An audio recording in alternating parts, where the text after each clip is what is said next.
Gold trusted gold buyers తాకట్టులో ఉన్న బంగారాన్ని విడిపించి ఈ రోజు ఉన్న మార్కెట్ ధరకే కొనబడును.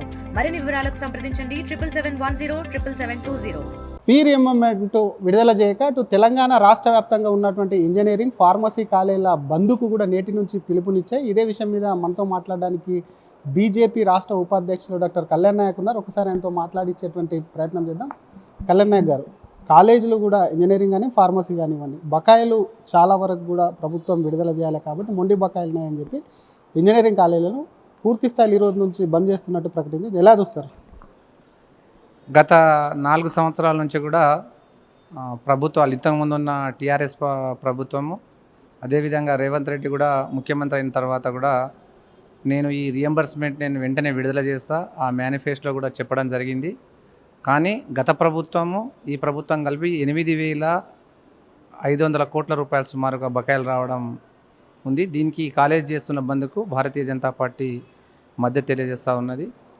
ఎందుకంటే ఇవాళ మొన్న బడ్జెట్లో సుమారుగా 1,200 కోట్ల రూపాయలు కూడా కేటాయించడం జరిగింది. వాళ్ళకు కూడా చెక్కులు ఇచ్చి వాళ్ళకి మీరు ట్రెజరీలో పోతే ఆ చేవి కూడా పాస్ అవుతలేదు.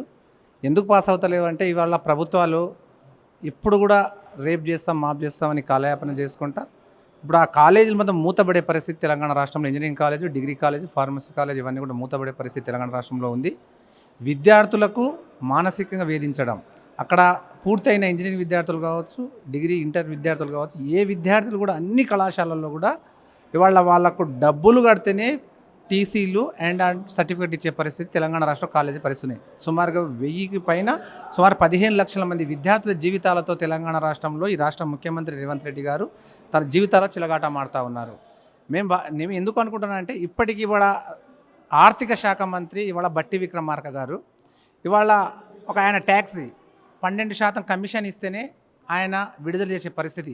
ఇవాళ కాంట్రాక్టర్ దగ్గర ఏ రకైతే డబ్బులు తీసుకొని 12%, 10% ఏ రకంగా వాళ్ళ దగ్గర డబ్బులు తీసుకొని ఆ బిల్లులు క్లియర్ చేస్తారో ఈ కళాశాల యాజమాన్య దగ్గర కూడా ఆ విధంగా వ్యవహరిస్తున్నాడని మాకు అనుమానం ఉంది. అనుమానం కాదు, ఇది సత్యం అని నేను భావిస్తూ ఉన్నాను. అదేవిధంగా రేవంత్ రెడ్డి కూడా ఇవాళ ముఖ్యమంత్రి అయిన తర్వాత ఆయన చేస్తాడేమో అనుకున్నాం, కానీ ఆ రేవంత్ రెడ్డి విద్యాశాఖ మంత్రి, ఆ విద్యాశాఖ మంత్రి కూడా ఆయన పట్టించుకుంటారు, కళాశాల పరిస్థితి పట్టించుకోలేదు. కళాశాల గాలి కొదిలేసి వాళ్ళ రేవంత్ రెడ్డి గారు పాలన గాలి కొదిలేసి వాళ్ళ కాలేజీ యాజమాన్యంతో విద్యార్థులు చెలగాట మాడుతారు. ఇప్పటికైనా రేవంత్ రెడ్డి ముఖ్యమంత్రి గారు 1,200 కోట్ల రూపాయలు ఇవాళ మీకు అయితే బడ్జెట్లో కేటాయించిండ్రో వెంటనే విడుదల చేయాలని రాష్ట్ర ముఖ్యమంత్రి రేవంత్ రెడ్డి గారికి కోరుతున్నాను. అదేవిధంగా ఆర్థిక మంత్రి వాళ్ళ మీరు ఇలా మేము ఫైనల్ చేస్తాం, వాళ్ళతో చర్చలు జరుపుతున్నాం, చర్చల పేరు మీద కాలయాపన చేయకుండా వెంటనే వాళ్ళ కాలేజీలు నడిపే పరిస్థితి తెలంగాణ రాష్ట్రంలో లేవు. అన్ని ఇంజనీరింగ్ కాలేజీ అప్పులు తీసుకొచ్చి రూపాయలు వందల కోట్ల రూపాయల అప్పులు తీసుకొచ్చి ఆ కళాశాలలో వాళ్ళ జీతాలు ఇచ్చే పరిస్థితి లేదు. విద్యార్థులు కాలేజీలో హింసిస్తుర్రు, మేము విద్యార్థుల దగ్గర డబ్బులు అడుగుతుర్రు. ఇవాళ విద్యార్థులు కట్టలేని పరిస్థితి, ఎస్సీ ఎస్టీ బీసీ విద్యార్థులు ఇవాళ కట్టలేని పరిస్థితి తెలంగాణ రాష్ట్రంలో ఉంది. ఒక పక్క కేంద్ర ప్రభుత్వం ఎస్సీ ఎస్టీ విద్యార్థులకు డబ్బులు ఇస్తుంది, ఇవాళ వాళ్ళకి స్కాలర్షిప్ ఇస్తుంది, వాళ్ళకు అన్నీ కూడా వాళ్ళకు కేంద్ర ప్రభుత్వం రాష్ట్ర ప్రభుత్వం ఖజానా పంపుతుంది. కానీ రేవంత్ రెడ్డి గారు గత ప్రభుత్వాలు కూడా వాళ్ళు సొంతంగా వినియోగించుకొని బడ్జెట్ దారి మళ్లించి వాళ్లకు అన్యాయాన్ని గురి చేస్తున్న ఈ రాష్ట్ర ప్రభుత్వం కనుక ఇప్పటి వెంటనే వాటితో చర్చలు జరపాలి, విద్యార్థులకు న్యాయం చేయాలి, వాళ్లకు బకాయిలు రావాల్సిన 800-500 కోట్ల రూపాయల వెంటనే విడుదల చేయాలని భారతీయ జనతా పార్టీ విద్యార్థులకు అదేవిధంగా ఈ కాలేజీ యాజమాన్యాలు చేస్తున్న సమ్మెకు మేము పూర్తిగా మద్దతు తెలియజేస్తున్నామని ఈ ప్రభుత్వాన్ని తెలియజేస్తూ ఉన్నాను. ప్రభుత్వం విజిలెన్స్ కమిషన్, గత కేసీఆర్ ప్రభుత్వం వేసినటువంటి విజిలెన్స్ కమిషన్ రిపోర్టు తెప్పించుకొని కాలేజీలు కోట్లలో డబ్బులు తీసుకుంటున్నాయి ఫీ రియంబర్స్మెంట్స్ కింద, కానీ ఎక్కడ కూడా వసతులు ఫెసిలిటీ విషయంలో కాలేజీలు ఫెయిల్ అవుతున్నాయి, ఉల్టా ప్రభుత్వాన్ని బ్లాక్ చేయడం అంటూ కూడా కొంత సీరియస్ అవుతుంది కాలేజీ యాజమాన్యం. తప్పుడు ఆరోపణలు ఇవి. కళాశాల యాజమాన్యాలు ఉంటే నామ్స్ ప్రకారం, యూజీసీ నామ్స్ ప్రకారం కాదు, ప్రభుత్వం అయితే నామ్స్ ప్రకారము, హైయర్ ఎడ్యుకేషన్ కౌన్సిల్ నామ్స్ ప్రకారము ఏదైతే ఉన్నాయో అవన్నీ కూడా ఫుల్ఫిల్ చేసుకోవచ్చు. అవన్నీ కూడా ఆరోపణలు. కళాశాల యాజమాన్యాలు భయపెట్టాలని, కళాశాల యాజమాన్యాలు భయపెట్టి ఈ రకంగా డబ్బులు గుంజాలని ప్రయత్నించలే భాగంగా ఈ విధంగా జరుగుతుంది. అంతేందుకండి, బి కేటగిరీ సీట్లో ఎస్సీ ఎస్టీ విద్యార్థులకు ఇవాళ బీసీ విద్యార్థులు రూల్ ఆఫ్ రిజర్వేషన్ పాటించాలి. ఎందుకు మరి గవర్నమెంట్ ఇవాళ ఇంప్లిమెంట్ చేస్తలేదు? ఇవాళ గత 10 సంవత్సరాల నుంచి కూడా టీఆర్ఎస్ ప్రభుత్వం ఇంప్లిమెంట్ చేయలేదు, ఈ ప్రభుత్వం కూడా ఇంప్లిమెంట్ చేయలేదు. ఒక్కొక్క కళాశాల యాజమాన్యాలు 10 సీట్లు ఇవాళ డిమాండ్ చేసి బ్లాక్లలో అమ్ముకొని వాళ్ళు అమ్ముకున్నారు. వాళ్ళు కూడా విచ్చలవిడిగా అమ్ముకున్నారు కళాశాలలు కూడా. కానీ ఇవి రూల్స్ రిజర్వేషన్ వాళ్ళకు అనుకూలం ఉన్నప్పుడు ఇవాళ ప్రభుత్వము రూల్స్ అండ్ రెగ్యులేషన్ అనేది ఒకటి ముందలు తెస్తుర్రు, కళాశాలకు బ్లాక్మెయిల్ చేస్తుర్రు. ఈ రకంగా చేయడం కరెక్ట్ కాదు. కనుక వాళ్ళకు రియంబర్స్మెంట్ అయితే ఉందో వాళ్ళ హక్కు, విద్యార్థుల హక్కు. అది ప్రభుత్వం అయితే ఇవ్వదలుచుకున్నైతే ఇవ్వాలి. మరి ఎందుకు బడ్జెట్లో పెట్టాలి? చేతగాని ప్రభుత్వం ఎందుకు మరి బడ్జెట్ ఎందుకు పెట్టాలని రాష్ట్రపతి నేను ప్రశ్నిస్తా ఉన్నాను. నువ్వు బడ్జెట్లో పెడతావు, మరి బడ్జెట్లో పెట్టి ఎందుకు ఇస్తలేవు? మరి నువ్వు బడ్జెట్లో పెట్టినప్పుడు ఇవ్వాలి. మరి ఇవ్వకుండా నువ్వు కాలయాపన చేసుకుంటా రేపిస్తా మాపిస్తా గత 4 సంవత్సరాల నుంచి కూడా ఇస్తలేవు. కనుక ఈ 20 నెలల్లో కూడా ప్రభుత్వం ఏర్పడి 20 నెలలు కూడా వాళ్ళు డిమాండ్ చేయలేదు కళాశాల యాజమాన్యాలు. కానీ ఇవాళ అవకాశం ఇచ్చిర్రు, రేపు చేస్తారో మాప్ చేస్తారో.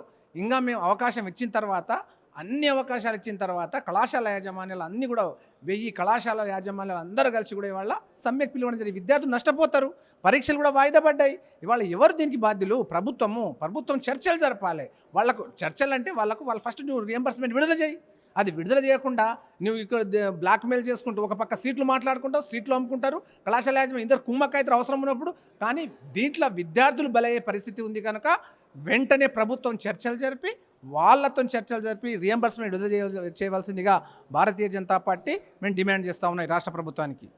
థ్యాంక్ యూ అండి. ఇది ఒకవైపు అసలు విద్యార్థులు, ఎందుకంటే కళాశాలలతో కూడా చర్చలు జరిపి ఫీ రియంబర్స్మెంట్స్ బడ్జెట్లో కేటాయించింది విడుదల చేయకపోతే విద్యార్థులు నష్టపోతారు. వాళ్ళకి సర్టిఫికెట్లు రాకుండా కూడా కళాశాల యాజమాన్యాలు కూడా ఇబ్బందులు పెడుతుంటాయి. కాబట్టి అసలు స్కాలర్షిప్ ఫీ రియంబర్స్మెంట్కు సంబంధించి అసలు విద్యార్థులు పొందేటువంటి వాళ్ళ రైట్ కాబట్టి వెంటనే విడుదల చేయాలి. అసలు ప్రభుత్వం విజిలెన్స్ రిపోర్టు, అసలు ఆ కాలేజీ యాజమాన్యాలు కూడా అక్కడ ఫెసిలిటీస్ లేవనేది కూడా ప్రభుత్వం వాళ్ళని బెదిరించేటువంటి ధోరణి ఉంది. కాబట్టి వెంటనే ఇవన్నీ కాకుండా కూడా ఫీజు రియంబర్స్మెంట్ డబ్బులు ప్రభుత్వం విడుదల చేయాలని చెప్పి బీజేపీ అటు రాష్ట్ర ఉపాధ్యక్షులు డాక్టర్ కళ్యాణ్ నాయక్ డిమాండ్ చేస్తున్నారు.